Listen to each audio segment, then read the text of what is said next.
Welcome all my dear online students. So in today's session we will discuss the previous year questions for JEE Advanced of chapter periodic table. अपने आप में एक unique chapter है क्योंकि periodic table में command होते ही आपको लगभग पूरी ऑर्गेनिक केमिस्ट्री की सब चीजें पता पड़ जाती है कि हो क्या रहा है, ठीक है। तो इसलिए ये चैप्टर अपने आप में काफी इंपॉर्टेंट है। इसमें हमें इलेक्ट्रॉनिक कॉन्फ़िगरेशन दिखते आना चाहिए, पीरियोडिक टेबल का पूरा मेमोरिफिकेशन होना चाहिए कि क्या क्या है, मेमोरिफिकेशन यहाँ वर्ड में बना हुआ अपनी तरफ से, ठीक है। उसके अलावा जो पीरियोडिक प्रॉपर्टीज होती है लाइक इफेक्टिव न्यूक्लियर चार्ज क्या होता है, शील्डिंग, स्क्रीनिंग, इसके अलावा ionization energy, electron affinity, atomic radius में covalent radius, van der Waals radius, metallic radius, ionic radius, ठीक है, इलेक्ट्रोनेगेटिविटी, इतनी सारी चीजों का, acidic basic character of oxides, ये सब चीजें हमारी यहाँ पे कवर हो जाती है। पूरा एक जनरल ट्रेंड हमारा इनऑर्गेनिक केमिस्ट्री का इस चैप्टर में डेवलप होता है। So let us start our session, ठीक है। Subjective type question, we have only 5 questions. First question JEE 1985, पहले जेईई सब्जेक्टिव हुआ करती थी, अगर आपको पता हो तो 3 पार्ट है क्वेश्चन के। पहला पार्ट है decreasing ionic size Mg+2, O-2, Na+ और F-, ठीक है। अब इसमें हमें पता ही था क्या कि केटायन बनते ही नंबर ऑफ इलेक्ट्रॉन्स कम हो जाते हैं और जिसकी वजह से इफेक्टिव न्यूक्लियर चार्ज बढ़ जाता है, साइज कम हो जाती है, पर इलेक्ट्रॉन के ऊपर अट्रैक्शन बढ़ जाता है। और एनायन बनते ही आपका नंबर ऑफ इलेक्ट्रॉन्स बढ़ जाएंगे जिससे पर इलेक्ट्रॉन के ऊपर अट्रैक्शन पहले से कम हो जाता है। इसलिए हमें ये जानकारी होगी सभी को कि केटायन की साइज पेरेंट आइटम से भी छोटी होती है और एनायन की साइज पेरेंट आइटम से बड़ी होती है। और फॉर आइसो इलेक्ट्रॉनिक स्पीसीज जो प्रेजेंटली क्वेश्चन में है भी, what is the meaning of iso electronic species having same number of electron. तो Mg+2 के पास 10 इलेक्ट्रॉन, O-2 के पास भी 10 इलेक्ट्रॉन। कैसे निकालते हैं इलेक्ट्रॉन, आई होप सभी को पता होगा। Mg का एटॉमिक नंबर 12 मतलब 12 इलेक्ट्रॉन थे, +2 का मतलब 2 इलेक्ट्रॉन लूज करें तो 10। O-2 ऑक्सीजन के पास 8 इलेक्ट्रॉन थे, 2 ऐड हुए तो 10, एनायन में ऐड करोगे, केटायन में सब्ट्रैक्ट करोगे। Na+ के पास 11 इलेक्ट्रॉन, एक रिमूव हुआ 10, F के पास 9, एक ऐड हुआ 10। तो आइसो इलेक्ट्रॉनिक स्पीसीज की साइज कंपेयर करने का सबसे सिंपल तरीका एक ही है, आपको पता है कि जितना ज्यादा नेगेटिव चार्ज होगा साइज उतनी बड़ी और जितना ज्यादा पॉजिटिव चार्ज होगा साइज उतनी छोटी। क्यों? रीजन हमें पता है, जितना ज्यादा पॉजिटिव चार्ज मतलब नंबर ऑफ इलेक्ट्रॉन उतने ही कम हो गए, ठीक है, और Z सबसे ज्यादा है, पर इलेक्ट्रॉन के ऊपर अट्रैक्शन सबसे ज्यादा हुआ तो न्यूक्लियस क्या करेगा, आउटर शेल के इलेक्ट्रॉन को ज्यादा से ज्यादा अपनी तरफ खींचने की कोशिश करेगा और वो साइज को कम कर देगा। इसलिए यहाँ पर आपका जो करेक्ट ऑर्डर होगा सबसे छोटा Mg+2, ठीक है। अब सिंपल क्वेश्चन है बट कॉन्सेप्ट है इसमें, ठीक है, और ये छोटे छोटे कॉन्सेप्ट हमें पता होना चाहिए। Mg+2 less than Na+, less than F-, less than O-2, clear. चलिए सेकंड क्वेश्चन की बात करें। Increasing first ionisation energy of Mg, Al, Si, Na, सब थर्ड पीरियड के एलिमेंट्स हैं, Na फिर Mg फिर Al फिर Si। कंफ्यूज करने के लिए टेढ़ा मेढ़ा लिख रहा है, इट इज 3s1, मैं लास्ट में लिख रहा हूँ 3s2, 3p1 और 3s2, 3p2। हम लोग बोलते हैं पीरियड में जब आप लेफ्ट टू राइट जाते हो तो Z इफेक्टिव की वैल्यू बढ़ती जाती है। Z इफेक्टिव की वैल्यू बढ़ने के कारण क्या होता है आपका, है ना, क्यों बढ़ती जाती है Z इफेक्टिव की वैल्यू, क्योंकि प्रोटॉन एक जैसे एटॉमिक नंबर बढ़ेगा एक प्रोटॉन बढ़ता जाएगा, तो Z की वैल्यू तो 1 यूनिट से बढ़ रही है, बट वो जो नया इलेक्ट्रॉन ऐड हो रहा है सेम शेल में हो रहा है और सेम शेल वालों का रिपल्शन कंपैरेटिवली कम होता है। अगर आपको स्लेटर्स कांस्टेंट के रूल पता हो, अगर आपने मेरा लेक्चर नोट्स देख लिया हो, वीडियोस, थ्योरी वाले वीडियोस, तो उसमें हम लोग ये सब बातें कर चुके हैं। प्रॉब्लम सॉल्विंग सेशन में मैं जस्ट आपको आइडिया देके चलूंगा। तो इससे Z इफेक्टिव की वैल्यू, Z तो 1 यूनिट से बढ़ रहा है बट सिग्मा केवल आपका 0.35 से कम होता जाता है। तो इसलिए आपने देखा होगा कि 0.65 से Z इफेक्टिव की वैल्यू इन्हें पीरियड लेफ्ट टू राइट जाने पर लगातार बढ़ती है, और फर्स्ट सेकंड और थर्ड पीरियड स्पेशली हमारे तो ज्यादातर हमसे फर्स्ट 30 एलिमेंट्स तो आई विल रिक्वेस्ट यू पूरे पीरियोडिक टेबल में फर्स्ट 30 एलिमेंट्स पूरे स्ट्रांगली हमें सपने में भी कोई पूछे तो याद होना चाहिए, प्रॉपर्टीज वगैरह, इलेक्ट्रॉनिक कॉन्फ़िगरेशन सब कुछ, और पूरा ही याद हो जाए तो उससे कोई नुकसान नहीं होने वाला, बट फर्स्ट 30 इज मस्ट, ठीक है। और इस बेसिस पर देखा तो लाइन से होना चाहिए कि इफेक्टिव न्यूक्लियर चार्ज आपका अगर बढ़ते जा रहा है तो इलेक्ट्रॉन का रिमूवल डिफिकल्ट होता रहेगा, तो हमारी आयोनेशन एनर्जी की वैल्यू बढ़ती जानी चाहिए। बट एक जगह आपका एक्सेप्शन आएगा, एक्सेप्शन कहां पर आता है, जहां पर भी हाफ फील्ड या फुली फील्ड आ जाए, और बी केयरफुल एक्सेप्शन, ठीक है ना। केवल इतना होता है कि Mg की वैल्यू Al से ज्यादा होगी, SI से नहीं। कई बार स्टूडेंट्स को कंफ्यूजन हो जाता है, सर ये ज्यादा स्टेबल है, इससे भी तो ज्यादा स्टेबल है सर Mg, बट नहीं, क्योंकि आप केवल देख के नहीं हो सकते बेटा, हमें एक्सपेरिमेंटल नॉलेज चाहिए और एक्सपेरिमेंटल ऑब्जर्वेशन बस इतना ही है कि जहां पर एक्सेप्शन आएगा वो अगले वाले से ज्यादा होगा। सो Mg की वैल्यू Al से तो ज्यादा होगी बट SI से नहीं, इन दोनों का आपस में interchange, so correct order will be Na फिर Al फिर Mg फिर SI, ठीक है। ये सेकंड का सॉल्यूशन। थर्ड के सॉल्यूशन की बात करें, increasing bond length F2, N2, Cl2, O2, N2, N फिर O फिर F फिर Cl, ये P2 के ये P3 के, हमें पता है नीचे जाने पर साइज क्या होती है, बढ़ती है, इधर जाने पर साइज क्या होती है, कम होती है। क्यों नीचे जाने पर साइज क्यों बढ़ रही है, ग्रुप में नीचे जाने पर Z इफेक्टिव कांस्टेंट रहता है बट साइज बढ़ रही है due to addition of extra shell. इसमें 2 शेल थी, थर्ड पीरियड में आती है थर्ड शेल जुड़ गई, फोर्थ पीरियड में आती है फोर्थ शेल जुड़ गई, तो इंक्रीजिंग बॉन्ड लेंथ की बात कर रहा है, सबसे कम बॉन्ड लेंथ N2 की, वैसे भी हमें पता है कि N2 में N और N के बीच में ट्रिपल बॉन्ड है, फिर O2 फिर F2 और then Cl2, that will be our answer, ठीक है। एक एक नंबर के रहेंगे 3 क्वेश्चन छोटे से। चलिए पहले क्वेश्चन में है, फिर से साइज की बात कर रहा है, arrange the following in order of their increasing size. तो अभी हमने बात कर ली कि साइज के लिए बस हमें ये देखना है कि आइसो इलेक्ट्रॉनिक है कि नहीं, 17 + 1 18, 16 + 2 18, सीधे ऐड कर देना। एनायन है तो केटायन है तो 20 में से 2 माइनस करें 18 और ये 18, सब 18 18 वाले हैं आपके, ठीक है। अब सब 18 18 वाले हैं तो सबसे कम साइज होगी किसकी, Ca+2, फिर होगी किसकी साइज क्लोराइड, फिर सल्फाइड, फिर एआर। सर एआर की सबसे ज्यादा क्यों बोल रहा हूँ? न्यूट्रल है, ध्यान रखना। इनर्ट गैसेस में हमेशा कौन सी रेडियस काउंट होती है? वंडरवाल रेडियस, और वंडरवाल रेडियस हमेशा आपकी बड़ी होगी, क्योंकि वंडरवाल फोर्स ऑफ अट्रैक्शन सबसे वीक फोर्स ऑफ अट्रैक्शन है। वो इतना वीक फोर्स ऑफ अट्रैक्शन है कि आपका जो एटम्स होंगे या मॉलिक्यूल्स होंगे वो कंपैरेटिवली काफी दूर दूर होंगे। What is van der Waals radius? ना अगर आप भूल गए कुछ चीजें थोड़ा सा रिकॉल भी करो, डायग्राम अच्छा बनाए। मान लीजिए इस तरह का कोई फर्स्ट एटम है और ये सेकंड एटम है, ठीक है। तो यहाँ से इसके सेंटर से इसके सेंटर की जो बीच की डिस्टेंस होगी, एटॉमिक रेडियस होती है क्या? एटॉमिक रेडियस की एग्जैक्ट वैल्यू तो निकालना पॉसिबल नहीं है, बट सिंपल सी डेफिनेशन ये दे आती है, it is the closest distance of approach between the nucleus and electron of the outermost shell, और इसे हमेशा बॉन्डिंग स्टेट में ही निकाला जाता है आपका, ठीक है। ये है वंडरवाल रेडियस आपका, ठीक है। अब जितना वीक फोर्स ऑफ अट्रैक्शन होगा, मॉलिक्यूल्स उतने दूर होंगे, पास पास होंगे, तो वंडरवाल रेडियस आएगी। इनर्ट गैसेस के लिए हमेशा वंडरवाल रेडियस की बात होगी, और वंडरवाल रेडियस बड़ी होती है, इस वजह से this will be the order. चलिए नेक्स्ट क्वेश्चन की बात करें। Explain the following, the first dimension energy of carbon atom is greater than that of boron atom, whereas the reverse is true for second dimension energy। अब boron और carbon की बात कर रहा है। बोरॉन का इलेक्ट्रॉनिक कॉन्फ़िगरेशन मैं outermost shell पे लिखा हूं ना, 2s2 2p1, एटॉमिक नंबर 5 है। कार्बन का 2s2 2p2, इसका एटॉमिक नंबर 5 है। 1s2 नहीं लिखा है क्योंकि आउटरमोस्ट का लिखा है, इसका 6। अब डेफिनेटली अभी हमने बोल ही दिया, लेफ्ट टू राइट जाएंगे तो जेड इफेक्टिव की वैल्यू बढ़ेगी, तो कार्बन पे जेड इफेक्टिव ज्यादा है, तो इसका मतलब आउटरमोस्ट शेल के इलेक्ट्रॉन के ऊपर अट्रैक्शन ज्यादा है, निकालने में ज्यादा मेहनत करनी पड़ेगी। I1 की बात करोगे तो I1 boron less than carbon, but एक बार आपने पहला इलेक्ट्रॉन निकाल दिया, अब B प्लस तो क्या बन गया? C प्लस, ठीक। तो P प्लस का कॉन्फ़िगरेशन हो गया क्या? 2s2, क्योंकि इसका तो 2p1 वाला इलेक्ट्रॉन निकल चुका है। यहाँ पर हमारा 2s2 2p1, अब ये दोनों केटायन बेटा, केटायंस इलेक्ट्रॉन के ऊपर अट्रैक्शन ज्यादा है, निकालने में ज्यादा मेहनत करनी पड़ेगी। I1 की बात करोगे तो I1 boron less than carbon, but एक बार आपने पहला इलेक्ट्रॉन निकाल दिया, अब B प्लस तो क्या बन गया? C प्लस, ठीक। तो P प्लस का कॉन्फ़िगरेशन हो गया क्या? 2s2, क्योंकि इसका तो 2p1 वाला इलेक्ट्रॉन निकल चुका है। यहाँ कॉन्फ़िगरेशन क्या हो गया हमारा? 2s2 2p1। अब ये दोनों केटायन बेटा, केटायंस बनते ही इफेक्टिव न्यूक्लियर चार्ज की वैल्यू और बढ़ गई, इलेक्ट्रॉन का निकालना आपके लिए और ज्यादा डिफिकल्ट हो चुका है, because cation attracts electron more effectively towards itself, ठीक है। और साथ ही साथ आप कॉन्फ़िगरेशन को देखें तो अब ये स्टेबल कॉन्फ़िगरेशन हो गया, फुली फिल्ड टाइप का ऑर्बिटल लग रहा है, जबकि ये आपका नहीं है। इस वजह से I2 की बात करोगे तो I2 आपका B प्लस का ज्यादा हो जाएगा, किससे? C प्लस, और यही वो एक्सप्लेनेशन बोल रहा है। तो सब्जेक्टिव क्वेश्चन है, बस आपको इस तरह से दिखा के नीचे जो मैंने रीजन बोला है वो आपको अपने शब्दों में लिखना है कि पहले वाले का रीजन ये है, बोरॉन के लिए सेकंड स्टेप नहीं हो जा रही, because after losing one electron it is gaining stable electronic configuration, ठीक है। Arrange the following as stated, JEE 1996, increasing order of ionic size. अब देख लो बेटा, चौथे क्वेश्चन में ही 2 बार आयनिक साइज आ गई। अभी ऑब्जेक्टिव क्वेश्चन जो आगे करेंगे उनमें भी आयनिक साइज बार बार आएगी। फिर से ये सब आइसो इलेक्ट्रॉनिक है। M के पास 7 9 है, 3 ऐड कर दो 10, Na के पास 11 1 माइनस करो 10, F के पास 9 1 ऐड करो 10, O के पास 8 2 ऐड करो 10, Mg के पास 12 2 माइनस करो क्योंकि केटायन है। All are isoelectronic species. अभी रूल बोल दिया, जितना ज्यादा पॉजिटिव चार्ज साइज उतनी छोटी, जितना ज्यादा नेगेटिव चार्ज साइज उतनी बड़ी, तो correct order will be Mg+2 less than Na plus less than F minus less than O-2 less than N-3। हमारा इनफैक्ट पहला ही क्वेश्चन था यही है ना, बस उसमें 4 चीजों का पूछा था। तो आप देख सकते हो कि JEE वाला अपने क्वेश्चन रिपीट भी करता है। कॉमनली वो हमेशा सेकंड और थर्ड पीरियड के एलिमेंट्स की ही साइज पूछता है, ध्यान रखना है आपको, है ना। और last and final question of subjective, ठीक है। ऐसे मतलब सेशन खत्म हो गया, सब्जेक्टिव का लास्ट एंड फाइनल क्वेश्चन, क्योंकि 5 ही है। Arrange the following in order of their increasing size. Very important question. What is very important in this question? ठीक है, इंपॉर्टेंट है K plus Mg+2 10 electron, L plus 3 10 electron iso electronic, K plus ये P2 का second period, ये P3, ये भी P3 third period, और ये है P4। डेफिनेटली K प्लस की साइज तो सबसे बड़ी होगी ही होगी। Mg+2 और L+3 में L+3 की साइज छोटी होगी Mg+2 से, बट Li प्लस और Mg+2 में क्या रिलेशन होगा?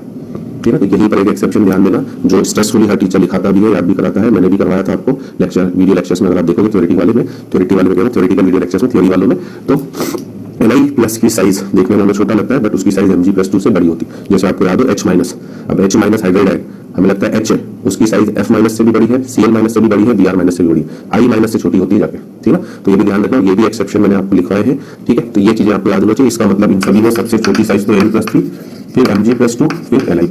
तो एक्सेप्शन वाली चीजें JEE हमेशा पूछ लेता है ना। यहाँ पर कंफ्यूजन भी होता है, एक्सेप्शन भी है, ये एक्सपेरिमेंटल वैल्यू है, हमें वो वैल्यू तो याद नहीं रखनी है, बट जहां जहां टीचर बोल देता है एक्सेप्शन ध्यान रखो, उसे याद रखना है। थोड़ा सा ही फर्क होता है, ज्यादा नहीं, ये भी बता दे रहा हूँ। लगभग इसकी 0.72, इसकी 0.76, एक्जैक्ट मुझे भी नहीं याद है, अप्रॉक्सीमेटली बस बता रहा हूँ, 0.7 के आसपास ही है दोनों, और थोड़ा सा इसका कम, इसका थोड़ा सा ज्यादा, ठीक है। चलिए, so let us move to objective question. अब हमारे ऑब्जेक्टिव टाइप क्वेश्चन है 6 से 27, जो धड़ाधड़ होते जाएंगे।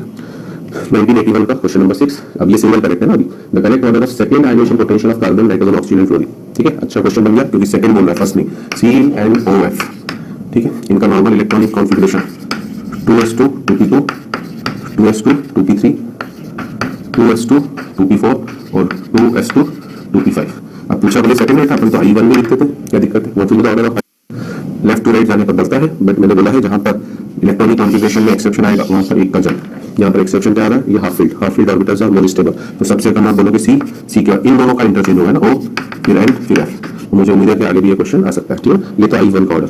अब I1 मतलब एक इलेक्ट्रॉन निकल गया, उसके बाद आप ऑर्डर देखो, कार्बन का electronic configuration 2s2 2p1, oxygen का 2s2 2p3, नाइट्रोजन का 2s2 2p2 और क्लोरीन का 2s2 2p4। ध्यान देना। अब ये C प्लस, ये आपका O प्लस, ये N प्लस और ये आपका F प्लस अपने लेक्चर नोट्स में है, अगर आपने फॉलो करें तो I2। बी केयरफुल, जब आप I2 बोल रहे हो तो C plus O plus N plus F plus लिखने की जरूरत नहीं। I2 तो C की है, C प्लस की नहीं। C प्लस की तो फिर I1 हो जाएगी जो आप नीचे लिखने जा रहे हो। आई होप ये भी कॉन्सेप्ट आपका क्लियर होगा। अब अगर देखो बेटा, नॉर्मल ट्रेंड आपको तो 4 एलिमेंट्स है, ठीक है। सबसे कम अभी भी C प्लस की, ठीक है। फिर अब नॉर्मल मतलब C की, सॉरी N की, सी प्लस क्यों लिखा बता दिया रीजन। I2 तो कार्बन की है, अगर C प्लस लिखता तो I1 बोलता मैं, ठीक है। C N अब नॉर्मल में चलेगा। अब एक्सेप्शन इन दोनों में आएगा।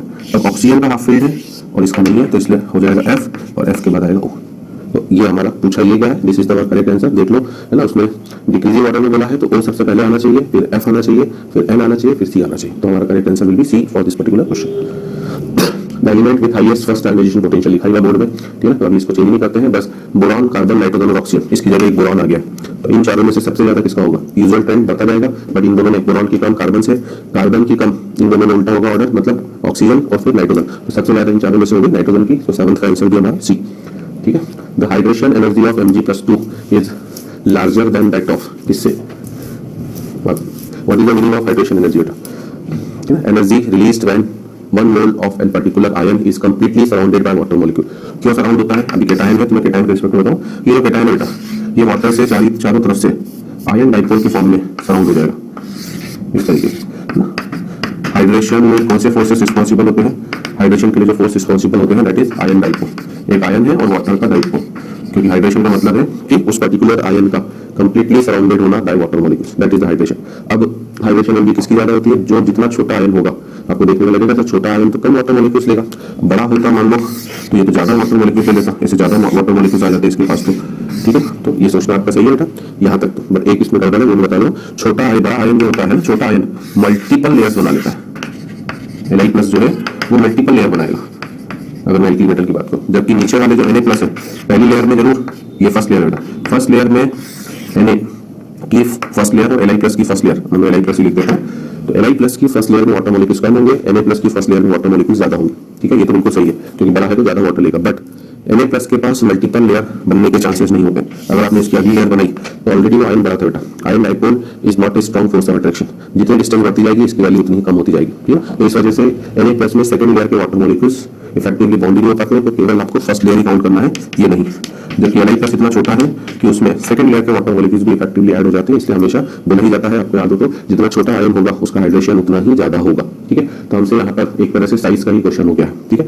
Mg+2 की हाइड्रेशन एनर्जी इनमें से किससे ज्यादा है? तो अगर मैं साइज के टर्म्स में बात करूं, इन चारों में सबसे छोटा आयन तो B+2 होगा, ठीक है। B+2 के बाद अगला नंबर आएगा, तीनों आइसोइलेक्ट्रॉनिक हो गई, Al+3 के बाद क्या आपका Mg+2 और Mg+2 के बाद क्या आपका Na+, ठीक है। Mg+3 को तो सोचने की जरूरत नहीं, मुझे लगता है कि बाय मिस्टेक उन्होंने कंफ्यूजन करने के लिए दे दिया है आपको, ठीक है। और अगर आप Mg+3 लोगे तो Mg+3 की साइज आपकी क्या होगी?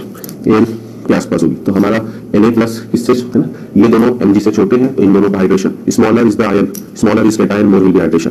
तो B+2 Al+3 का हाइड्रेशन Mg+2 से तो ज्यादा होगा, और उसने बोला Mg+2 का किससे ज्यादा है? तो Mg+2 Na+ से छोटा है, तो इन दोनों में ज्यादा हाइड्रेशन किसका हो जाएगा? Mg+2 का। मतलब हमारा correct answer for this particular question will be Na+ से ज्यादा हाइड्रेशन होगा किसका? Mg+2 का। और इसलिए आपने देखा भी हो तो MgCl2 जो हम सिंपल सा कंपाउंड लिखते हैं उसमें हमेशा .6H2 लिखते हो, कार्बोनाइट के Cl.MgCl2.6H2, क्योंकि Mg+2 के हाइड्रेशन की टेंडेंसी NaCl के कंपैरिजन में ज्यादा हो जाती है, ठीक है। तो लिख करके भी समझना है चीजों को, ताकि हमारे कॉन्सेप्ट्स में क्लियर हो।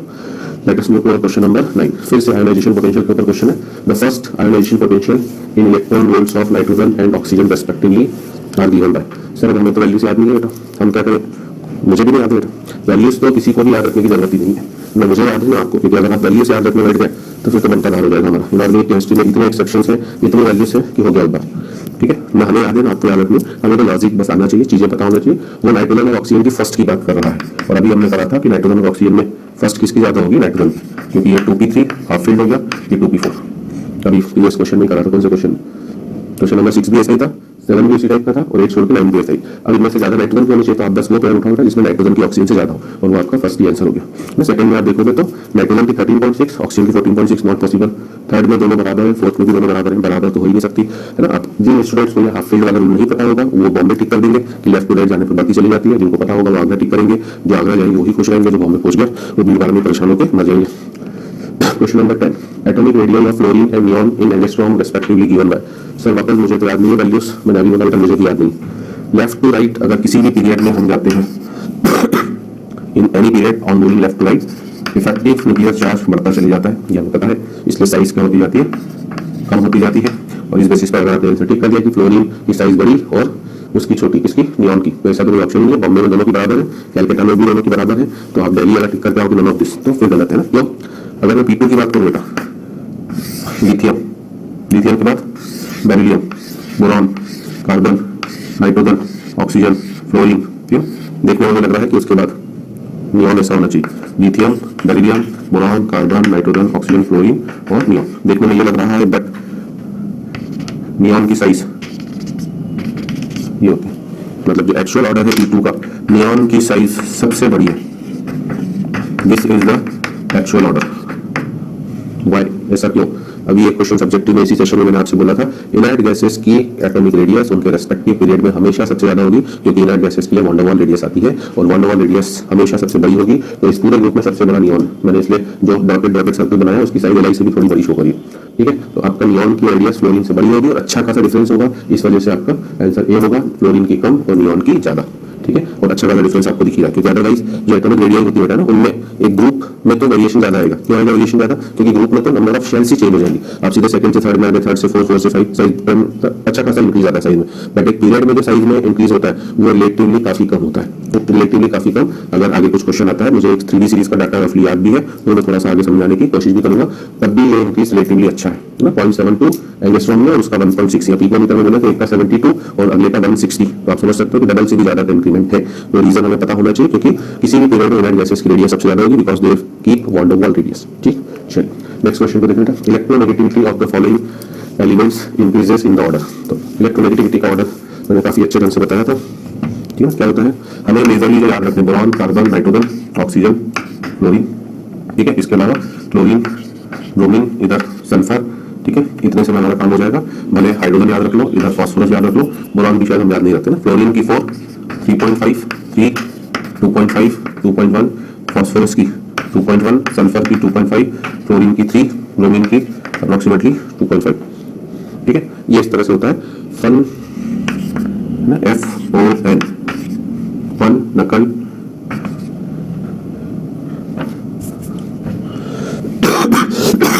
इसकी 2.8, आयोडीन की 2.5, ये कोड बताया तुमने याद रखने के लिए, ISC और pH, ठीक। अगर आप मेरे लेक्चर नोट्स देख चुके हो थोड़ी वाले, तो उसमें मैंने एक कोड बताया था, फन, नकल, ये दोनों बराबर है, फिर इश्क और इनकी ज्यादा, pH मतलब पहलवान। इतने आपको याद रखना, इतने से आपका काम हो जाएगा, ठीक है। अब बाकी कोई भी आते हैं तो आपको जनरल ट्रेंड पता पड़ जाएगा। तो पहले तो मैंने एक जो याद रखने कोड बताया था वो बता रहा हूँ, ठीक है। फ्लोरीन की इलेक्ट्रोनेगेटिविटी सबसे ज्यादा होती है, 4 ली जाती है। फिर फर्स्ट पीरियड में तो 2.5 से जंप आ रहा है, जैसे बोरॉन मैंने हटा दिया, बोरॉन होता भी तो बोरॉन की 2 हो जाती, 0.5 कम होता जाता, ठीक है। P3 में क्या एलिमेंट्स की और हेलोजन्स में ब्रोमीन, आयोडीन की भी याद रखो, तो इस गाने से याद भी हो जाएगा कि इनकी बारबर है क्या है। अब देखिए इसमें कौन कौन से एलिमेंट्स हैं, क्या सब में एलिमेंट सेम है? बिल्कुल सेम है। कौन कौन से हैं? एक कार्बन है, एक नाइट्रोजन है, एक सिलिकॉन है जो हमने लिखा नहीं है, और एक है आपका फास्फोरस, ठीक है। तो डेफिनेटली भैया सिलिकॉन की तो फास्फोरस से भी कम होगी, सिलिकॉन की तो फास्फोरस से भी कम होगी, तो सबसे कम सिलिकॉन होना चाहिए, इंक्रीजिंग लेवल होगा ना, तो सबसे कम सिलिकॉन, सिलिकॉन के बाद phosphorus, then carbon, then nitrogen. SiPCN should be the order, SiPCN should be the order, मतलब आंसर विल बी सी। ये कोड भी याद रखें, इस तरीके से याद रखें, ठीक है। क्योंकि इलेक्ट्रोनेगेटिविटी आपको पता है पूरी केमिस्ट्री में जरूरत पड़ेगी, whether it is organic, whether it is inorganic, physical को छोड़कर, ठीक है। फिजिकल को छोड़कर बाकी हर जगह इलेक्ट्रोनेगेटिविटी की बात हम लोग बार बार करते हैं। Next question, first ionization potential of Na, Mg, Al and Si are in the order. तो अब आपको शायद एक ट्रेंड पता पड़ रहा होगा कि वो आयोनेशन पोटेंशियल के ऊपर ज्यादा क्वेश्चन पूछ रहा है। जेईई मेंस में भी आजकल काफी क्वेश्चन उसने पूछे रिसेंटली, 16 में, 17 में, ऑनलाइन में। तो अब ये चारों एक ही पीरियड के हैं, P3 के, Na, Mg, Al और Si, और इसमें इन दोनों में चेंज होगा ऑर्डर। क्यों होगा चेंज? क्योंकि ये 3s2 है और ये 3s2, 3p1, ये 3s2, 3p2 और ये आपका 3s1। फर्स्ट पूछा है तो बस इन्हीं को देख के बताना है। एक्चुअल तो बनते चली जानी चाहिए थी, बट जहां पर एक्सेप्शन आएगा मैंने बोल दिया है केवल वो दो एलिमेंट्स अपनी पोजीशन को इंटरचेंज करेंगे। तो Na फिर Al फिर Mg फिर Si। देखिए ऑर्डर Na के बाद Al, ठीक है, Na लेस देन यहाँ पे कोई Na less than Mg, Mg greater than Al less than Si। Confuse IT वाले को चाहिए थोड़ा सा ऑप्शन में भी कंफ्यूज करवाता है। जेई मेंस वाला ऑप्शन और इजी कर देता है, बस कितना फर्क हो जाता है। नीट वाला ऑप्शन और ज्यादा इजी कर देता है, ये ऑप्शन नहीं कंफ्यूज करा रहा है कि इस तरह से मैं देखे उसने यहाँ पर एरो चेंज कर दिया जो देखने में मैं भी कंफ्यूज हो गया था फर्स्ट से। चलिए which of the following the is the smallest in size, तो इसे हमें लिखने की जरूरत नहीं बेटा, all are isoelectronic. Same question repeat हुआ है ना, मुझे तो याद हो जाता है क्वेश्चन कहाँ रिपीट हुआ है। इससे पहले तो इनफैक्ट उसने चारों का ऑर्डर ही पूछ लिया था। दिस इज ये क्वेश्चन 4 में भी आया, यही क्वेश्चन आपका 1 में भी आया, 1 फिर 1 के बाद रिपीट हुआ 4 में, और एट प्रेजेंट जो हम क्वेश्चन नंबर कौन सा कर रहे हैं 30 फिर से रिपीट हो रहा है। पहले चारों का ऑर्डर पूछ लिया, अब बस इतना पूछा है कि इन सब में सबसे छोटा कौन सा है। चारों आइसोइलेक्ट्रॉनिक है, n-3 10 electron, O-2 10, F-10, Na+B 10। तो यहाँ पर आपका Na+ मतलब केटायन सबसे छोटा हो गया, आंसर आपका Delhi. 14th question. Among the following elements whose electronic configuration are given below, the one having highest ionization energy. अब ये क्वेश्चन बेटा अभी रिसेंटली जेईई मेंस ऑनलाइन में 15 या 16 में पूछा गया, ठीक है। तो रिपीट करता रहता है वो अपने ही क्वेश्चन, इसलिए इनऑर्गेनिक का प्रॉब्लम सॉल्विंग सेशन आपके लिए वरदान रहेगा, क्योंकि आपको पिछले 20-25 सालों के रखने क्वेश्चन पता है कि क्या क्या पूछ रहा है। ऑलमोस्ट हर इंपॉर्टेंट चीज पूछ ली होगी कि आप उन्हीं को ढंग से पढ़ लेंगे तो आपके 90% क्वेश्चन इनऑर्गेनिक के सॉल्व हो जाएंगे, ठीक है। तो अब इसमें देखो बेटा ये तो हो गया फर्स्ट पीरियड का 4:4p3, ये थर्ड पीरियड का पीरियड निकालना आता है सभी को। अगर इलेक्ट्रॉनिक कॉन्फ़िगरेशन गिवन है, मेरे वीडियो लेक्चर्स इसलिए मैं बार-बार बोल रहा हूं कि अगर आपने फॉलो करेंगे तो identification of element, identification of period, block and group of given element, उसमें दो केस करे थे बेटा। इलेक्ट्रॉनिक कॉन्फ़िगरेशन गिवन होता है, एटॉमिक नंबर गिवन होता है। अभी इलेक्ट्रॉनिक कॉन्फ़िगरेशन गिवन होता है, इसमें पीरियड निकालने का तरीका होता है हाईएस्ट वैल्यू ऑफ एन। अब highest value of n first second third में 3 है, एन तो समझ लो प्रिंसिपल क्वांटम नंबर, इसमें हाईएस्ट वैल्यू है 4। तो फोर्थ पीरियड वाला जो है डेफिनेटली उसकी आयनेशन एनर्जी कमी होगी, किससे, थर्ड पीरियड वालों से। तो उसमें तो इन सब में से कौन सी वैल्यू पूछिएगा, हाईएस्ट वाली, तो ये तो बाहर हो गया। अब बच्चे ये तीनों third period 3s2 3p1 3s2 3p3 3s2 3p2, कौन सा सबसे स्टेबल कॉन्फ़िगरेशन है इन चारों में, इन तीनों में बॉम्बे वाला। 3p3 half filled orbitals are more symmetric are more stable, तो यहाँ से इलेक्ट्रॉन निकालने में आपको डिफिकल्टी होगी, इसलिए आंसर बॉम्बे। अच्छा क्वेश्चन होता है जो चारों का ऑर्डर पूछ लेता है, तो ऑर्डर क्या लिखते हैं, सबसे कम दिल्ली, ठीक है, दिल्ली के बाद आगरा, आगरा के बाद कैलकाटा और फिर बॉम्बे, सबसे ज्यादा Bombay. Next question, the statement that is not correct for the periodic classification of element is, not correct clearly देखना। The properties of elements are the periodic functions of their atomic numbers, it's very well correct. ये modern periodic law है हमारा कि physical and chemical properties of elements are periodic function of their atomic number, mainly के according to atomic mass था, modern में atomic number. Non metallic elements are lesser in number than metallic element, it's also true बेटा। पूरे D block metal है, पूरा S block metal, पूरा F block metal, in fact 78% periodic table में metals होते हैं, आपको पता ही होगा। ये नॉन मेटल्स तो केवल पी ब्लॉक में है, और पूरा पी ब्लॉक भी नॉन मेटल का नहीं है, क्योंकि उनमें नॉन मेटल भी है, मेटल्स भी है, मेटलाइट्स भी है। डाउन द ग्रुप जाने का मेटलिक कैरेक्टर बढ़ता चले जाता है, ठीक है। First ionisation energy of elements along the period do not very in a regular manner with increase in atomic number, that is also correct बेटा। क्यों, क्योंकि जहां पर स्टेबल कॉन्फ़िगरेशन आएगा, एक आपका G2 और G3 में एक्सेप्शन आता है, ग्रुप 2 ग्रुप 3 में, और एक आपका G15 और G16 में आता है 15-16 वाला, नाइट्रोजन की ऑक्सीजन से ज्यादा, और इधर बेरिलियम की किससे ज्यादा, बोरॉन से। Last, for transition elements, the d substellar field with electrons monotonically with increase in atomic number. This is wrong. Why? ठीक है, आपको पता है scandium, titanium, vanadium 3d1, 3d2, 3d3 यहाँ तक तो भागा है, फिर क्रोमियम सीधे 3d5 हो जाता है, ध्यान रखना। मैग्नीज फिर 3d5, ठीक है, Fe 3d6, cobalt 3d7, nickel 3d8, फिर कॉपर सीधे 3d10 हो जाता है, जिंक 3d10। मतलब ना आपको D4 मिला है, ये आपसे पूछा भी जा सकता है ना। अब जो पैटर्न चल रहा है वो मॉडिफिकेशन कर रहा है क्वेश्चन का। 3D सीरीज में आपको ना D4 मिलने वाला है ना D9, 4D सीरीज में आपको D3, D6, D9, ये तीन कॉन्फ़िगरेशन नहीं मिलेंगे, ठीक है। और 5D सीरीज में आपको मिलेगा क्या, D8 मिलने वाला नहीं है, तो ये ध्यान रखना। ये आपको काफी इंपॉर्टेंट चीज बता रहा हूँ, क्योंकि अगर वो कभी नया क्वेश्चन बना के पूछ ले तो ये अलग अलग, वो कह रहा है इलेक्ट्रॉन्स मोनोटोनिकली फिल होने का मतलब 1 2 3 4 अप टू 10 तक जाते हैं, वो नहीं है, इसलिए हमारा आंसर है। तो आप देख सकते हो कितना अच्छा क्वेश्चन फ्रेम करा है ना। इस तरह के थ्योरेटिकल क्वेश्चन फ्रेम कर दे, ठीक है, काफी स्टूडेंट गलत करके आ जाएंगे question. Next question, moving from right to left in a periodic table the atomic size is, ठीक है, राइट टू लेफ्ट मूव करने पर एटॉमिक साइज। अब एक्सेप्शन की बात छोड़ बेटा, ये जनरल चीज बोल रहा है, तो राइट टू लेफ्ट मूव करने का मतलब राइट टू लेफ्ट। अगर हम ऐसे जा रहे हैं बेटा, आप लोग लेफ्ट टू राइट बात करते हो, जेई वाला भी कलाकारी कर देता है राइट टू लेफ्ट। जब हम लोग लेफ्ट टू राइट बोलते हैं, एस ब्लॉक से पी ब्लॉक की तरफ जाना मतलब लेफ्ट टू राइट, तब हम लोग बोलते हैं साइज कम हो रही है, बट उसने बोला है राइट टू लेफ्ट मतलब पी से एस की तरफ आना, तो हम लोग बोलेंगे साइज क्या होगी, इंक्रीज होगी, इसलिए हमारा आंसर होगा आगा। चलिए नेक्स्ट क्वेश्चन 17 देखें। One element has atomic weight 39, ठीक है, it's electronic configuration is 1s2 2s2 2p6 3s2 3p6 4s1। कौन से पीरियड का हुआ, फोर्थ पीरियड का, कौन से ब्लॉक का हुआ, एस ब्लॉक का। खुद ही सोचते चले, भले पूछे या ना पूछे। The true statement for that element is, ठीक है, हाई वैल्यू ऑफ आई, ये तो पॉसिबल नहीं बेटा, फोर्थ पीरियड का है और एक ही इलेक्ट्रॉन है इसमें, उल्टे में लूज करेगा आसानी से 4s1 वाला इलेक्ट्रॉन। कौन सा एलिमेंट है, पोटेशियम है, पोटेशियम का आप इलेक्ट्रॉन गिन सकते हो 19, और एटॉमिक वेट 39 होता है, तो इट इज पोटेशियम। ठीक है, तो ये हाई वैल्यू ऑफ आई तो रख नहीं सकता है, ट्रांजिशन एलिमेंट है नहीं, तो एस ब्लॉक का एलिमेंट है, इसलिए हमें इलेक्ट्रॉनिक कॉन्फिगरेशन से पीरियड ब्लॉक सब कुछ निकालते आना चाहिए। आइसोटोन विद 18Ar38 यही करेक्ट हो गया, क्योंकि गिवन कॉन्फिगरेशन के हिसाब से आपका एलिमेंट पोटेशियम है, 19K39। What is the meaning of isotone? Having same number of proton, 19 - 19 is 20 और 38 - 18 प्रोटॉन्स न्यूट्रॉन्स कैसे निकालते हो? ए में से Z को माइनस करो, that will give you number of neutron. तो 20, उसके बाद भी 20, तो करेक्ट स्टेटमेंट हो गया सी। पूछने का नया तरीका, एलिमेंट पहचानो, सब कुछ देखो और फिर आंसर दो। By decreasing size of K+, Ca+2, Cl-, S-2 सब आइसो इलेक्ट्रॉनिक है। K+ के पास भी 18 इलेक्ट्रॉन, 19 से 1 चलेगा, कैल्शियम के पास 20 से 2 चलेगा 18, क्लोराइड Cl के पास 17, एक ऐड हुआ 18, सल्फर है 16 इलेक्ट्रॉन्स, 2 ऐड हुए 18, सब आइसो इलेक्ट्रॉनिक है। आइसो इलेक्ट्रॉनिक का रूल कम से कम तीसरी बार ये क्वेश्चन आ रहा है, तीसरी बार भी ज्यादा आ रहा है, साइज के ऊपर खूब बार क्वेश्चन आया। ठीक है, और we can not do anything, जो क्वेश्चन पूछे हमें तो उनका सॉल्यूशन आपको समझाना है, तो भले वो सिंपल लगे टफ लगे, ठीक है, हमें तो सॉल्व करना है विद इक्वल सिंसियरिटी। सबसे बड़ी दिक्कत ये होती है, हम ऑफलाइन में जब बच्चों को देखते हैं सिंसियरिटी की कमी होती है। एक बैच में, एक जो टॉपर्स बैच होता है, उनमें उन्हें कोई भी क्वेश्चन दो, वो हर क्वेश्चन सॉल्व करते हैं सिंसियरिटी से, बस जल्दी कर लेते हो काफी। ठीक है, एक एवरेज बैच में जाओ तो उसमें कहाँ दिक्कत आती है, उनको इजी क्वेश्चन दो तो ऐसा क्वेश्चन तो ना आता जाइए, टफ क्वेश्चन दो तो हिलता नहीं है।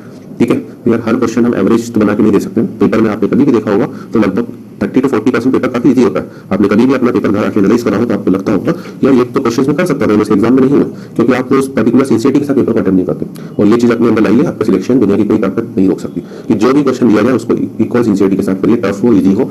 टफ है टाइम लगेगा, तो इजी है जल्दी करिए, बट ऐसा तो ये तो मैंने करा हुआ, ये तो मैंने कल करा था, ये मैंने आज करा है, ये सब मैं पूछूंगा यही वाला नहीं, जो पूछ रहा है उसकी बात करें। आइसो इलेक्ट्रॉनिक को तो कितनी बार, और मैंने कहा आपसे सेशन चालू होते बोला था फर्स्ट 30 एलिमेंट्स, अभी तक आप देख लीजिए उससे बाहर में जा ही नहीं रहा है। आइसो इलेक्ट्रॉनिक की साइज पूछ रहा है, रूल हमने बोल दिया था, जितना ज्यादा पॉजिटिव चार्ज साइज उतनी कम, जितना ज्यादा नेगेटिव चार्ज साइज उतनी ज्यादा, तो हमारे लिए करेक्ट ऑर्डर क्या होगा? सल्फाइड की क्लोराइड से ज्यादा, फिर पोटेशियम, फिर calcium, D will be our answer.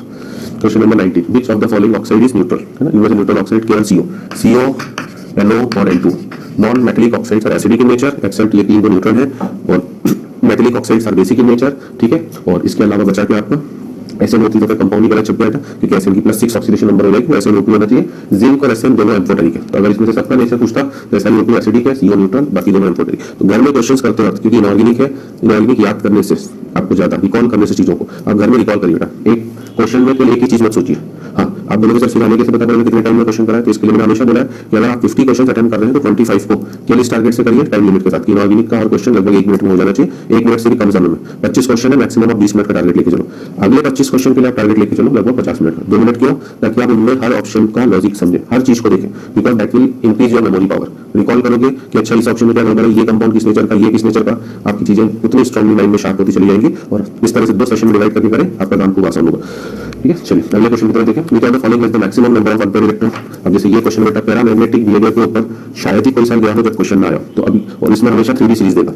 Mg+2 तो देखना ही है, एक भी अनपेयर्ड इलेक्ट्रॉन नहीं है, बाकी सब 3D सीरीज है, इसलिए मैं फर्स्ट 30 एलिमेंट बोल रहा हूँ। अब टाइटेनियम के बाद वेनेडियम, फिर Fe, टाइटेनियम +3 इसका इंडियम से चालू होता है, सेकंड नंबर का 3d2 4s2, इसके कॉन्फिगरेशन की जरूरत पड़ रही है। +3 का मतलब 3 इलेक्ट्रॉन गए तो 3d1 बचा। वेनेडियम आपका 3d3 4s2 +3 है तो 3d2 बचा। Fe है छठे नंबर पे 26 होता है, 18 के बाद 2 इलेक्ट्रॉन 4s2 वाले 20 और 6 3d6 में, +2 है तो 4s2 वाले गए 3d6, और 3d6 में सबसे ज्यादा अनपेयर्ड इलेक्ट्रॉन होंगे 4। इसमें भी बता दूंगा स्टूडेंट्स बना के करता है, ठीक है, 1 2 3 4 5 6 ना करें, dx और d of 10 - x दोनों का मैग्नेटिक मोमेंट, दोनों में अनपेयर्ड इलेक्ट्रॉन सेम आएंगे, तो 6 आ रहे तो इसलिए बनाने मिल जाए, 6 और 4 दोनों बराबर, ठीक है। 7 और 3, 7 में भी 3 अनपेयर्ड इलेक्ट्रॉन होंगे, 7 आ जाए, और अगर x की वैल्यू 7 है तो 10 - x की वैल्यू 3। तो ये भी ध्यान रखें कि हमें काम जल्दी भी करना है। मैंने अभी बोला 2 सेशन में डिवाइड करके करेंगे क्वेश्चन, आगे एक अप्रोच से, आगे दूसरी अप्रोच से, हर चीज स्ट्रांग होती जाएगी। चलिए टाइम से बनाया Fe+2 होता है ना, आंसर भी ले लो। चलो incorrect statement among the following is JEE 97, जिस साल मैंने जेईई क्लियर करी थी उस साल का क्वेश्चन है, ठीक है। First ionisation potential of Al is less than the first ionisation potential of Mg, बिल्कुल सही बेटा, क्योंकि Mg का MgAl इसका हो गया 3s2, इसका 3s2 3p1, तो आपस में इंटरचेंज हो जाएगा, Al का कम होगा Mg का ज्यादा। Second ionisation potential of Mg is greater than second ionisation potential of Na, ये गलत हो गया, क्यों? Na था 3s1, ठीक है, तो अगर आप I1 का ऑर्डर बोलोगे इन तीनों का, Na less than Al less than Mg, but अगर आपने I2 का ऑर्डर दिया तो I2 में एक बार ये इसका एक इलेक्ट्रॉन निकल गया बेटा, तो अब तो ये इनर्ट गैस की तरफ पहुंच गया, ये अभी भी 3s1 है, ये 3s2 हो गया। अब इन तीनों में सबसे ज्यादा इलेक्ट्रॉन डिफिकल्टी से निकलेगा किससे? Na से। एक तो केटायन तो बन ही चुका है, साथ में इनर्ट गैस कॉन्फिगरेशन से इलेक्ट्रॉन निकलना। बॉन्डिंग में बोलते हैं कि बॉन्ड बनी इसलिए रहा है कि हर आइटम चाहता है स्टेबिलिटी को ऑब्टेन करना। अब अगर इसने स्टेबिलिटी ऑब्टेन कर ली तो ये क्यों यूज करना चाहेगा? स्टेबिलिटी वाली स्टेट हमेशा मैक्सिमम स्टेबल स्टेट होती है, स्टेबिलिटी वाली स्टेट, ठीक है ना। मोस्ट स्टेबल स्टेट हो गई, तो स्टेबल अगर मोस्ट स्टेबल स्टेट में आ गया तो सब्जेक्ट वो कभी भी लूज करना नहीं चाहिए। आपने इतनी मेहनत करी, आपने ये एग्जाम क्वालिफाई किया, आईटी के अंदर पहुंच गए, तो आप मोस्ट स्टेबल फॉर्म लो। आपको पता है कि 4 साल बाद बढ़िया नौकरी है ना, 3-4 लाख 5 लाख पर मंथ की, साल की नहीं बोल रहा, हो सकता है इतनी भी लग जाए और लगेगी इतनी, क्योंकि आपको इंडिया की इकोनॉमी काफी बढ़िया ग्रो कर रही है, तो 4-5 सालों बाद इतनी नौकरी आपकी 2-3 लाख पर मंथ की लगने वाली। तो आपको पता है कि आईटी में पहुंचना मतलब आप मोस्ट स्टेबल फॉर्म में। अब आप वहां जाके 3 इडियट्स की तरह जो लाइन शो था वैसे पंगे तो नहीं लोगों को पिक्चर थी दिखा दिया बेटा, अगर वास्तव में आपने ऐसे पंगे लिए तो फिर वो प्रोफेसर आपको रेस्ट्रिकेट कर देगा कि किसी भी कॉलेज में एडमिशन ना मिले। तो आप ऐसे पंगे नहीं लेने वाले। मतलब इन लोगों बस मुझे समझाना चाह रहा हूँ कि मोस्ट स्टेबल स्टेट को कोई भी कभी लूज करना पसंद नहीं करता है, इस वजह से इससे इलेक्ट्रॉन निकालना मोस्ट डिफिकल्ट है। यानी अब इन लोगों में से इसका सिमेट्रिक हो गया, ठीक है। तो अब mg का कम हो गया किससे, Al से। तो उसने बोला second dimension potential of mg is greater than second dimension potential of Na, Bombay he incorrect. But मैंने अभी बोला कि हम 2 तरह के सेशन करें, देखते हैं आगे। First dimension potential of Na is less than the first dimension potential of mg, सही है, Na का कम है mg से। Third dimension potential of mg है ना, चलो I3 की भी बात कर लेते हैं। Third ionisation potential of mg is greater than the third ionisation potential of A। अब थर्ड का मीनिंग क्या है, इसका ये इलेक्ट्रॉन भी आपने निकाल दिया। अब इसने नोबेल गैस कॉन्फ़िगरेशन ले लिया है और इसमें 3s1, तो डेफिनेटली थर्ड में Al का तो कम होगा ही होगा किससे, mg से। देख लीजिए थर्ड तक पहुंच गया, तो अच्छा क्वेश्चन है। आपके मन में आप डाउट आ रहा होगा कि सर आपने करा था कि नहीं करा था, तो ये तो मैंने कर लिया था बेटा। अब मुझे इतना याद नहीं है, बाकी इतना मुझे पता है कि आयनेशन पोटेंशियल के मेरे कॉन्सेप्ट क्लियर थे कि जस्ट उनमें इलेक्ट्रॉनिक कॉन्फ़िगरेशन को लिखना है, जहां पर एक्सेप्शन आएगा उनमें के आगे पीछे वालों का ऑर्डर चेंज होगा, बस इतना ही करना रहता है, बाकी कुछ कहानी नहीं होती है। और मुझे ये कॉन्सेप्ट भी क्लियर था कि मैं तो आपको फर्स्ट 30 एलिमेंट्स याद रखने को बोल रहा हूँ, बट एक्चुअली आयनेशन पोटेंशियल वाले क्वेश्चन में तो फर्स्ट 20 तक ही पूछता है, कैल्शियम से ज्यादा बाहर रह ली जाएगा, ठीक है, क्योंकि उसके बाद 3D सीरीज आती है, थोड़े से कॉम्प्लिकेशंस अराइज हो जाते हैं। चलिए क्वेश्चन नंबर 22, रेडियाई का ऑर्डर पूछ लिया, करेक्ट ऑर्डर ऑफ रेडियाई, है ना। बस अब ये क्वेश्चन अच्छा इसलिए हो गया कि अलग अलग चीजें हैं, अलग अलग चीजों से मतलब इस ऑप्शन में अलग उसमें अलग, n लेस देन b बिल्कुल सही अभी बोला था बेटा। ये सेकंड पीरियड के है, लिथियम, बेरिलियम, बोरॉन, ठीक है ना, कार्बन, नाइट्रोजन, ऑक्सीजन, यहाँ से यहाँ जाओगे साइज कम होती जाएगी, ठीक है। मेरिलाइट गैस अभी शामिल नहीं करो, मतलब n की साइज पक्का कम है किससे, b से, और b की साइज ये तो गलत हो गया, करेक्ट ऑर्डर ऑफ रेडियम है ना, तो पहला गलत होना चाहिए था n लेस देन b, तो फर्स्ट गलत। सेकंड को चेक करो बेटा, f minus less than o minus 2 less than n minus 3 गलत। क्या होना चाहिए था करेक्ट ऑर्डर, f माइनस, ये सही है ना, सेकंड इज करेक्ट, सॉरी, जितना ज्यादा नेगेटिव चार्ज साइज उतनी ही ज्यादा। अब थर्ड को भी चेक तो सबके करें, क्योंकि मैं तो सेकंड सेशन के हिसाब से कराऊंगा आपको क्वेश्चन, फर्स्ट सेशन का आप करिए, मैं तो सब ऑप्शन बताऊंगा। अब इसमें Na Li के, तो definitely Li less than Na less than के नीचे जाने पर साइज बढ़ती है, इसलिए इनकरेक्ट है। फोर्थ क्यों इनकरेक्ट है, जितना ज्यादा पॉजिटिव चार्ज साइज उतनी छोटी, तो फोर्थ के लिए क्या ऑर्डर होना चाहिए था correct, Fe+4 less than Fe+3 less than Fe+2, so answer will be Delhi.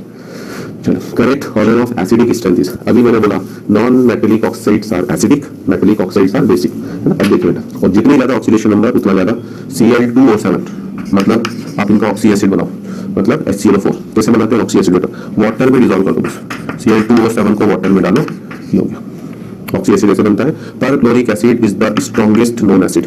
Inorganic chemistry की बात करो, ऑर्गेनिक में तो खूब पड़ता है स्क्वायरिक एसिड फलाना ढिमका, इनऑर्गेनिक में perchloric acid is the maximum strong, ठीक है। SO3 को पानी में डालोगे, है ना, इसलिए एसिडिक बोला इसलिए जा रहा है, नॉन मेटेलिक ऑक्साइड को एसिडिक नेचर का बोला इसलिए जाता है कि इनमें पानी डालते ही ये अपनी मोस्ट स्टेबल फॉर्म में आ जाता है, ऑक्सी एसिड बना देते हैं। जबकि नीचे भी बताऊं H2SO4 और P4O10 में डालोगे बेटा वाटर, ये बदलेगा आपको H3PO4, ठीक है। तो परक्लोरिक एसिड डेफिनेटली H2SO4 से स्ट्रॉन्ग और H2SO4 H3PO4 से strong. Correct order of acidic strength में ऑप्शन ए ही आपका करेक्ट, बट हम तो सेकंड सेशन के हिसाब से करेंगे। अब CO2 N2O5 और SO3 तो गलत हो ही ना बेटा, CO2 का ऑक्सी एसिड तो आपके पास पता ही होगा रूल, जितना ज्यादा राइट में जाओगे, CO2 तो 14 ग्रुप का, नाइट्रोजन 15 का और ये 16 का, ग्रुप 16 वाले ज्यादा एसिडिक होंगे 15 से, 15 वाले ज्यादा होंगे 14 से। ऊपर सही क्यों रहा था, Cl ग्रुप 17, ग्रुप 16, ग्रुप 15, नीचे गलत हो गया, बट मैं चाह रहा हूँ कि आपके कॉन्सेप्ट और क्लियर हो। तो आप ऑक्सी एसिड के फॉर्म से समझो, H2CO3, SO3 का तो बना ही चुके हैं, N2O5 को जब पानी में डाला तो इसका ऑक्सी एसिड बनेगा नाइट्रिक एसिड, HNO3, ठीक है। और आपको अगर याद हो, क्योंकि मैं बार बार ये चीज हमेशा स्टूडेंट्स को बोलता हूँ कि आप केमिस्ट्री का पेपर देने जाओगे जेईई में, न कि क्वेश्चन में लिखा होगा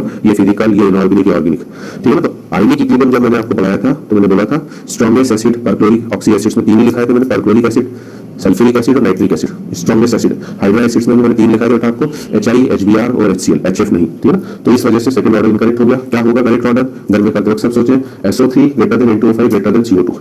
अगला, ठीक है ना, अगले में क्या ऑर्डर हो रहा है, Na2O मोस्ट बेसिक है, ध्यान देना, क्योंकि मेटल का हो गया, इधर से उधर जा रहे हैं, लेफ्ट टू राइट जा रहे हैं, एसिडिक करेक्टर बढ़ रहा है, मतलब बेसिक करेक्टर कम हो रहा है, ठीक है ना। तो ये मोस्ट बेसिक है। एकदम बेसिक क्यों बोला जाता है, आपने Na2O को पानी में डाला अगर तो ये बेस बना देता है, इट विल फॉर्म 2NaOH। ऐसे ही MgO का डालो, MgH होल्ड ट्रांसफर, एल्यूमिनियम का M4 है। तो अगर इनका करेक्ट एसिडिक स्ट्रेंथ पूछता है तो ऑर्डर उल्टा होना चाहिए था, Na2O में बेसिक करेक्टर सबसे ज्यादा है, मतलब एसिडिक करेक्टर सबसे कम, फिर MgO आता है, फिर Al2O3। लास्ट में कहाँ गड़बड़ हो रही है सर? लास्ट में गड़बड़ ये हो रही है कि जब इधर से उधर जा रहे हो पीरियोडिक टेबल में लेफ्ट टू राइट, तो आप बोल रहे हो बेसिक कैरेक्टर कम हो रहा है, तो डाउन द रूट तो बेसिक कैरेक्टर बढ़ना चाहिए, ठीक है? तो down the route basic character बढ़ेगा पक्का, ठीक है? तो K2O सबसे ज्यादा बेसिक हुआ, मतलब alkali metals are more basic than the oxides of alkali earth metal, ठीक है? K2O तो सबसे ज्यादा बेसिक हुआ, मतलब एसिडिक ऑर्डर इसका सबसे कम, इसमें भी ट्रेंड पूरा उल्टा होना चाहिए। तो मैं चारों का एक्सप्लेनेशन दे रहा हूं, जबकि आंसर हमें फर्स्ट में मिल गया है, और इसलिए देना था कि हो सकता है ये क्वेश्चन इससे रिपीट हो जाए, और जो अभी ऑप्शन 1 है वो बाय मिस्टेक ऑप्शन 4 हो, तो आपको चौथे ऑप्शन तक आते वक्त चेक तो करना ही पड़ेगा। हालांकि मुझे पूरी उम्मीद है कि इतनी चीजें आपको याद होंगी, इतना सब आप एग्जाम में नहीं करने वाले कि 2-3 मिनट आप कोटी करें, मुझे एक्सप्लेनेशन देना है, because it's my moral responsibility कि प्रॉब्लम सॉल्विंग सेशन में मैं आपको एक एक चीज समझाऊं।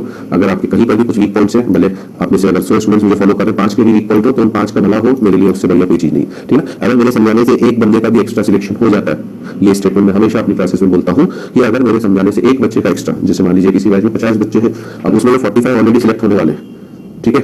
सपोज करो, हालांकि 90% रेशो किसी बैच से आता नहीं है, अगर मेरे समझाने से उन बच्चे में 5 में से एक का एक्स्ट्रा हो गया, तो वो मेरे लिए ज्यादा बेनिफिशियल है, क्योंकि 45 तो अपनी मेहनत से हो ही रहे, तो वो बचा हुआ एक जो मेरे समझाने की वजह से सिलेक्ट हुआ वो ज्यादा बेनिफिशियल रहेगा, ठीक है? हालांकि उस 50 में से जो 45 होंगे वो भी मुझे फॉलो कर रहे हैं, तो वो भी मेरे समझाने से, बट अगर मैं कह रहा हूँ कि वो एक्स्ट्रा कैलिबर वाले हैं कि उनको ज्यादा पिंच नहीं करना पड़ता है, कई स्टूडेंट्स को पिंच करना पड़ता है, पढ़ो होमवर्क करके लाओ, नोट्स अच्छे बनाओ, कई स्टूडेंट्स इन सब कामों में अपने आप सिस्टमेटिक होते हैं, जो जितना ज्यादा सिस्टमेटिक होगा उसके सिलेक्शन के चांस ऑटोमेटिकली उतने ही बढ़ते चले जाएंगे, उससे फिर ज्यादा चीजें फालतू की दाएं में सोचने की जरूरत पड़ने वाली नहीं। इसलिए बिना इधर उधर की चीजें सोचे हुए केवल अपनी पढ़ाई पे कंसंट्रेट करें, ठीक है? आगे जो भी होगा सब अच्छा ही होगा, ठीक है?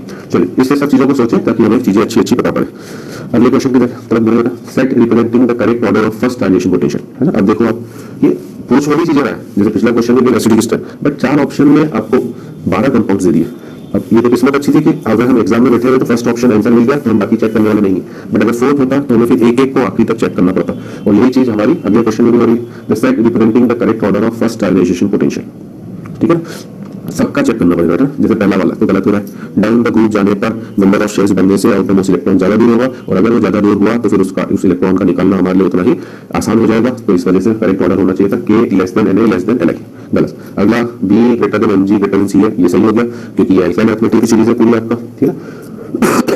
और एल्काइल अर्थ मेटल की सीरीज में बेरिलियम फर्स्ट नंबर है, फिर Mg फिर Ca, तो ये सही है। बेरिलियम से निकालना Mg के कंपैरिजन में डिफिकल्ट, और Mg से निकालना Ca के कंपैरिजन में डिफिकल्ट। BCm, बी का C से C का इनसे गलत, लेफ्ट टू राइट जाने पर तो काइनेशन एनर्जी की वैल्यू बढ़ती है, करेक्ट ऑर्डर होना चाहिए था B less than C less than H। GSiC germanium silicon और कार्बन, ये भी गलत, G less than Si less than C होना था ना, तो मैं तो सब बताऊंगा क्योंकि हमें सब चीजें पता है। अच्छा क्वेश्चन नंबर 24 2002 का अच्छा क्वेश्चन है क्योंकि ये क्वेश्चन अभी भी बच्चे पूछते रहते हैं। Identify correct order of acidic strength of this, है ना? इसमें सबसे पहले क्या है, चलो CO2 CO CaO और H2, water two neutral neutral, non metallic oxide acidic, metallic oxide basic, ये भी मेटेलिक ऑक्साइड बेसिक, ठीक है? तो correct order of acidic strength सब लास्ट में आना चाहिए CO2 से पहले आना चाहिए H2 क्योंकि ये न्यूट्रल नहीं एसिडिक है, बाकी दोनों तो बेसिक है, ठीक है? तो अब ऐसा ऑप्शन कौन सा मैच हो रहा है, ये वाला। तो इसलिए हमेशा अगर आप थोड़ी सी चीजें सोच लोगे तो हो सकता है आगे की चीजें आपके लिए उतनी आसान हो जाए, और इन चीजों को समझने की कोशिश करें, इससे आपके कॉन्सेप्ट ज्यादा अच्छे डेवलप होगी। इन चीजों को समझने की कोशिश करना। अब लॉजिक तो मैं इन दोनों का भी दूंगा, हमें छोड़ना तो कुछ नहीं है। CO और CaO सबसे ज्यादा बेसिक कंपाउंड, जब आप बोल रहे हैं लेफ्ट टू राइट जाने पर बेसिक कैरेक्टर कम हो रहा है, तो डेफिनेटली S ब्लॉक के ऑक्साइड्स सबसे ज्यादा बेसिक होंगे, और S ब्लॉक के ऑक्साइड्स में भी सबसे ज्यादा बेसिक होगा कौन, एल्कली मेटल, फिर alkyl earth metal. Transition metals के कंपाउंड में बेसिक कैरेक्टर S ब्लॉक के एलिमेंट से कम ही होगा, तो सबसे ज्यादा बेसिक मोस्ट बेसिक है CaO, और अगर CaO मोस्ट बेसिक है तो उसकी एसिडिक स्ट्रेंथ सबसे कम, और सेकंड नंबर पर CaO, इसलिए करेक्ट ऑर्डर पूरा मैच हो, क्योंकि हमें आखिरी तक अब इस तरह के क्वेश्चन अगर आप रिकॉल करोगे तो हम आयोनिक इक्विलिब्रियम में भी करते हैं, किस तरह से इन चारों को इंक्रीजिंग ऑर्डर ऑफ पीएच में अरेंज करो, है ना? इन चारों को डिक्रीजिंग ऑर्डर ऑफ पीएच में अरेंज करो, such type of question we also solve in ionic equilibrium. वहां पे थोड़ा लेवल और अप होता है क्योंकि बफर भी दे देते हैं, सॉल्ट दे देते हैं, एसिड दे देते हैं, बेस दे देते हैं। यहाँ पर पीटी में ऑक्साइड्स का ही अभी तक पूछ रहा है, जितने भी क्वेश्चन अभी तक हमने करे हैं उनमें केवल ऑक्साइड्स का ही नेचर पूछ रहा है, ठीक है? चलिए सेकंड लास्ट क्वेश्चन करते हैं हम लोग इस सेशन का। तो आज के सेशन में हम लोग के single correct up to question number 27 तक है हमारे पास, उनको डिस्कस कर लेते हैं, और फिर हम लोग नेक्स्ट सेशन में बचे हुए क्वेश्चन आगे 15 और होंगे 12 to 15 that will see in the next session. Identify the least stable ion amongst the following, very nice question क्योंकि स्टूडेंट को कंफ्यूज करता है कि what is the meaning of least stable, Li plus Ba minus B minus C minus. अगर configuration point of view से देखें Li plus 1s2 हो गया, 1s2 और 2s1 था, ये एक्चुअल 3 इलेक्ट्रॉन थे, एक चलेगा। B माइनस 1s2 2s2 पहले से ही था तो 2p1 हो गया, B minus 1s2 2s2 2p1 था 2p2 हो गया, C माइनस 1s2 2s2 और 2p2 था 2p3 हो गया। ये कॉन्फिगरेशन भी रिलेटिवली स्टेबल है, ठीक है? ये कॉन्फिगरेशन भी रिलेटिवली स्टेबल है। अब पंगा ये दोनों क्लियर करेंगे, P1 P2 लगभग तो एक जैसे ही, तो कंफ्यूजन होता है स्टूडेंट, ठीक है। तो रिश्ता वही, सोच नहीं, स्टार टीवी का ऐड चलता ना, तो आपका भी है ना वही कहानी करनी है आपको, ठीक है। थिंकिंग आपको थोड़ा सा, क्वेश्चन वही है, थिंकिंग कर लो। आप इन्हें कॉन्फिगरेशन से क्यों सोच रहे हो, आप BE माइनस बना कैसे, इस लॉजिक पर BE माइनस बनेगा जब आप इसमें एक्स्ट्रा इलेक्ट्रॉन ऐड करोगे, ठीक है। और BE माइनस कब बनेगा, जब इसमें भी एक्स्ट्रा इलेक्ट्रॉन ऐड करोगे। तो basically this question is of electron gain enthalpy, electron affinity, जो भी बोला कि हम लोग बोलते हैं ना कि BE माइनस में इलेक्ट्रॉन एफिनिटी में एक्सेप्शन कहां पर आते हैं, आयोनेशन एनर्जी में एक्सेप्शन आते हैं G2 और G13 में, 2 वालों का 13 वालों से ज्यादा होता है, और फिर उधर 15 16 वालों का, इनमें एक्सेप्शन में था G2 में भी आएंगे, G15 में भी आएंगे, G18, और आपको शायद मैंने पहले भी बताया था group 18 that is inert gas, उन सभी की इलेक्ट्रॉन एफिनिटी हमेशा, अगर आप इलेक्ट्रॉन गेन एंथैल्पी के टर्म्स में बोलोगे तो नेगेटिव पॉजिटिव होती है, क्योंकि normally electron gain enthalpy normally negative, कुछ केसेस में जीरो और पॉजिटिव, सब इनर्ट गैसेस के लिए पॉजिटिव है, क्योंकि इनर्ट गैसेस का ऑलरेडी इतना स्टेबल कॉन्फिगरेशन है, वो एक इलेक्ट्रॉन लेके उस कॉन्फिगरेशन में यूज ही नहीं करना चाहते। हर एलिमेंट चाह रहा है इनर्ट गैस में जाना, तो जो ऑलरेडी स्टेबल है वो क्यों छोड़ेगा। लोग बाहर से आईटी में जाना चाह रहे हैं, तो अंदर वाला आईटी में जो बैठा है वो क्यों छोड़कर आईटी से बाहर आएगा, अरे यार मेरा तो मन नहीं लगा, मुझे मजे नहीं आया आईटी में, है ना। कौन छोड़ना चाहेगा जब उसे पता है 4 साल बाद इतनी बढ़िया नौकरी मिलनी है, इतनी बढ़िया पोजीशन मिलने वाली, कोई नहीं छोड़ना चाहेगा। बी ऑलरेडी स्टेबल था 1:2 2:2, और इसमें जब आप एक्स्ट्रा इलेक्ट्रॉन ऐड करोगे तो ये उतनी आसानी से एक्सेप्ट करने वाला नहीं है। तो ये इलेक्ट्रॉन एफिनिटी का क्वेश्चन है, स्टूडेंट कॉन्फिगरेशन से सोच के, ठीक है, इन दोनों का समझ में आया तो इन दोनों में कंफ्यूज रहता है अब कौन इससे सोचो बेटा। बोरॉन के पास तो एक्स्ट्रा इलेक्ट्रॉन ऐड करने की टेंडेंसी है, ये सब पीरियड 2 के हैं। पीरियड 2 में आपको याद हो तो एक्सेप्शन बेरिलियम का आता है इलेक्ट्रॉन एफिनिटी में, या इलेक्ट्रॉन गेन एंथैल्पी जैसे भी बनो, बेरिलियम फिर नाइट्रोजन और फिर आपका नियॉन, ठीक है। ये वही एक्सेप्शन आपसे पूछ लिया। तो list this table ion among the following is BE minus, क्योंकि ये एक्स्ट्रा इलेक्ट्रॉन लेना बिल्कुल भी पसंद करने वाला नहीं, यहाँ से सोचने में नहीं समझ में आने वाला। 2p1 2p2 में कोई डिफरेंस नहीं बेटा, दो को तो चलो आप पहचान लोगे, आई होप जो मैं समझाना चाह रहा हूँ वो क्लियर कर पाऊंगा। लास्ट क्वेश्चन करते हैं आज के सेशन का हम लोग, the increasing order of atomic radius, है ना, मुझे पता ही था कि ये पूछेगा जरूर, ठीक है, क्योंकि एटॉमिक रेडियस में एक्सेप्शंस केवल 3 जगह आते हैं, एक ग्रुप 13 जो पूछ लिया है, और एक्सेप्शन वाली चीजें JEE ज्यादा पूछता है। दूसरा 3D सीरीज की हम लोग बोलते हैं लेफ्ट टू राइट जाने पर, अब ये सब थ्योरेटिकल नोट्स में अपने कवर थ्योरी वाले वीडियोस में, कि जब आप लेफ्ट टू राइट जाते हो राइट जेड इफेक्ट बढ़ता है, साइज कम होनी चाहिए। बट 3D सीरीज के अंदर आपको पता होगा कि शुरू में कुछ एलिमेंट्स के लिए साइज कम होती है, फिर अगले कुछ एलिमेंट्स के लिए कांस्टेंट, फाइनली साइज हमारी बढ़ती है, ठीक है। तीसरा एक्सेप्शन की ग्रुप 4 से लेकर ग्रुप 12 वालों के लिए 4D और 5D की साइज ऑलमोस्ट बराबर हो जाती है due to length and rate contraction. ये 3 एक्सेप्शन है एटॉमिक रेडियस में, जो तीनों ही इंपॉर्टेंट है। यहाँ पर अभी पहला पूछा है ना, एक्चुअली तो देखो क्या है, बैंगन, आलू, गाजर, ठीक है, इन तेल, है ना, इन तेल, कोई बोलता है बैंगन आलू गाजर इन थेला, जैसे भी जो भी बोला न्यूमेरिक से याद रखने के तरीके अपने। तो एक्चुअल ऑर्डर होना चाहिए, नीचे आने पर साइज बननी चाहिए। तो actual order should be boron less than aluminium less than gallium less than indium less than आपका थेरियम। बट जो करेक्ट ऑर्डर होता है बेटा वो है gallium less than aluminium less than indium less than thorium, this is the correct order, है ना। Reason आपको शायद पता ही होगा, मतलब अभी इस पर्टिकुलर क्वेश्चन का आंसर बॉम्बे है, जो वाले ने गैलियम लेस देन एल्यूमिनियम बोला है, बट कई स्टैंडर्ड बुक्स में ऐसा लिखा होता है कि gallium is approximately equals to air, बिल्कुल माइन्यूट सा फर्क है। बट हम लोग का JEE वाले में बोला तो इसी को मानेंगे। रीजन जो अपने वीडियो लेक्चर नोट्स वालों में कवर है, बट यहाँ पे समझाने के लिए बताऊं, यहाँ पे रीजन, क्योंकि हमें यहाँ पे भी एक्सप्लेनेशन पता होना चाहिए। गैलियम पहला एलिमेंट है जो 3D सीरीज के बाद आता है, इसका एटॉमिक नंबर 5, मैजिक नंबर इस सीरीज का होता है, P ब्लॉक का 8 18 18 32, तो 5 के बाद आपका 13, 18 हो गया 31, फिर 18 हुआ तो 49, फिर 32 हुआ तो 81। इस तरह से हमें इलेक्ट्रॉनिक कॉन्फिगरेशन याद रखना है। तो ये पहला एलिमेंट है जो 3D सीरीज के जस्ट बाद आ रहा है। 3D सीरीज कहां से कहां तक होती है, 21 से लेकर 30 तक, ठीक है। 3D सीरीज होती है 21 से 30, ये पहला एलिमेंट है, ये केवल यहीं पर ऑब्जर्व हुआ, इसका आगे नहीं, ठीक है, ध्यान देना। तो 3D सबशेल की हमें पता है कि शील्डिंग काफी पुअर होती है, ठीक है। तो शील्डिंग इतनी पुअर है, दोनों के साथ जैसे बोला था बॉन्ड भी घिस जाता है, ये वही कहानी। 3D सीरीज में तो शील्डिंग कम चल रही थी, वो इफेक्ट एकदम गैलियम में भी डर से आ जाता है, मतलब एक तरह से न्यूक्लियस भुचक्का से रह जाता है, समझ नहीं पाता है डर से, जिनके बाद गैलियम आ गया, मतलब मेरी स्टाइल में समझाने के लिए बता रहा हूँ, तो उसको पता ही नहीं पड़ता कि अच्छा 3D सीरीज खत्म हो गई है, गैलियम तक तो सदमे नहीं आता है, इफेक्टिव न्यूक्लियर चार्ज आपका शील्डिंग जो है वो इम्प्रॉपर है, शील्डिंग इम्प्रॉपर है, तो आउटरमोस्ट इलेक्ट्रॉन के ऊपर अट्रैक्शन ज्यादा कर रहा है, उन्हें ज्यादा अपनी तरफ खींच रहा है, साइज को कम करते जाएगा। तो अब वो कहानी बेचारा इतना तो सदमे में था, एकदम से 10 इलेक्ट्रॉन डी में गए और 31 तक उसको पता ही नहीं पड़ा कि अच्छा 3D सीरीज से बाहर जा चुका हूं। तो ये इसे ट्रांजिशन कॉन्ट्रैक्शन या डी ऑर्बिटल कॉन्ट्रैक्शन बोला जाता है, जो 3D सीरीज में तो लगी लग रहा है, बट 3D सीरीज के बाद केवल और केवल गैलियम के ऊपर लगता है, केवल गैलियम के ऊपर। मतलब आप अगर गैलियम इस सीरीज का ग्रुप 16 ग्रुप 15 है, फिर ग्रुप 13 है, ग्रुप 14 में अगर आप ये बात करोगे कि कार्बन सिलिकॉन जर्मेनियम, तब नहीं बोलना कि सिलिकॉन की साइज जर्मेनियम से छोटी, सिलिकॉन की साइज सिलिकॉन जर्मेनियम की साइज सिलिकॉन से छोटी, तब तो वही नॉर्मल ट्रेंड है कि सिलिकॉन की साइज जर्मेनियम से छोटी, क्योंकि वो न्यूक्लियस जो है सदमे से बाहर आ गया, उसे पता पड़ गया कि मेरे से गलती हो गई, तो केवल एक जगह बेचारा गलती कर बेटा, वो डी ऑर्बिटल की पूरा शील्डिंग को जब तक समझ पाता तब तक गैलियम एकदम से झटके से आ गया। It is the first element coming after the gallium, गेहूं के साथ जैसे कुछ फूल पत्थर वगैरह जो छोटे होते पिस जाते हैं, ये बेचारा उसी चक्कर में पिसा गया और इसकी साइज एक्सपेक्टेड से पहले से कम हो गई, so correct order will be Bombay, ठीक है। तो I hope you have enjoyed this session. अब मैं इस सेशन को यहीं वाइंड अप करता हूं, छोटा सा ही सेशन था हमारा, बट कॉन्सेप्ट्स काफी अच्छे आ गए, एक्सेप्शंस काफी कवर हुए हैं। तो अब हमारा जो छोटा सा सेशन अगला होगा, रिमेनिंग 12-15 जितने भी क्वेश्चंस हैं, that we will discuss in the next session. So we'll meet in the next session. Till then, goodbye.